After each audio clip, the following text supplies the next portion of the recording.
আজকে সারা বাংলাদেশে যে নিষিদ্ধ একটি সংগঠন যারা ওই জঙ্গিবাদের স্টাইলে বাংলাদেশে লকডাউনের ডাক দিয়েছে, সেই লকডাউনের বিরুদ্ধে নারায়ণগঞ্জের মানুষ আজকে তাদের লকডাউনের সামান্যতম সাড়া দেয় নাই।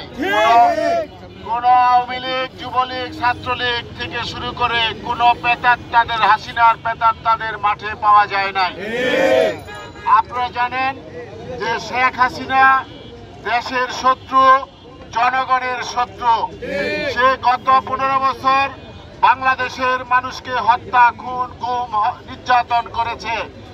বিশেষ করে গত জুলাই বিপ্লবের সময় 2000 ছাত্র জনতাকে হত্যা করে 30,000 ছাত্র জনতাকে আহত করে, পঙ্গু করে সে বাংলাদেশ থেকে পালিয়েছে।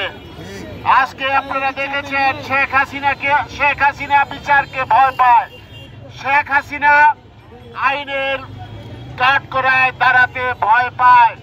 সে আজকে আইনকে বৃদ্ধাঙ্গুলি দেখিয়ে, দেশের স্বাধীনতা, সার্বভৌমত্বকে বৃদ্ধাঙ্গুলি দেখিয়ে সে দেশ থেকে পালিয়ে গিয়ে বিদেশ থেকে সে হঠকারীমূলক সিদ্ধান্ত নিয়ে এই দেশকে অস্থিতিশীল করার জন্য, দেশের মানুষের সুখ শান্তি বিনষ্ট করার জন্য তারা উঠে পড়ে লেগেছে।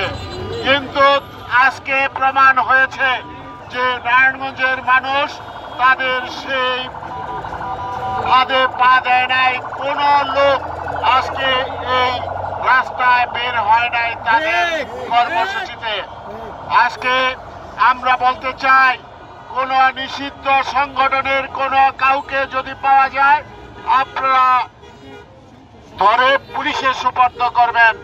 এবং আজকে আমরা শুধু একটা কথাই বলবো যে আমরা ঐক্যবদ্ধ আছি, ঐক্যবদ্ধ থাকবো। আমরা বলতে চাই জুলাই বিপ্লবের যারা আমরা সহায়ক শক্তি ছিলাম সকলকে এই ফ্যাসিস্টের বিরুদ্ধে, এই অরাজকতার বিরুদ্ধে, স্বাধীনতা, সার্বভৌমত্ব বিনষ্টকারীদের বিরুদ্ধে আমাদের সকলকে ঐক্যবদ্ধ হতে হবে এবং তাদেরকে প্রতিহত করে এদেশে গণতান্ত্রিক শাসন ব্যবস্থা কায়েম করতে হবে।